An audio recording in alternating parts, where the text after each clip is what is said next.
నొసగి సుఖ శాంతులు కూర్చును షిరిడి సాయి కథ మధుర మధుర మహిమాన్విత బోధ సాయి ప్రేమ సుధా పారాయణతో సకల జనులకి భారాలను తొలగించే గాథ పారాయణతో సకల జనులకి భారాలను తొలగించే గాథ సిరుల నొసగి సుఖ శాంతులు కూర్చును షిరిడి సాయి కథ మధుర మధుర మహిమాన్విత బోధ సాయి ప్రేమ సుధా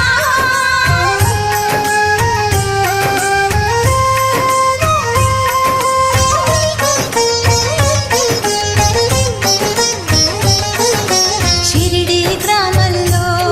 ఒక బాలుని రూపంలో వేప చెట్టు కింద వేదాంతిగా కనిపించాడు తన వెలుగును ప్రసరించాడు పగలూరే ధ్యానం పరమాత్మునిలో లీనం పగలూరే ధ్యానం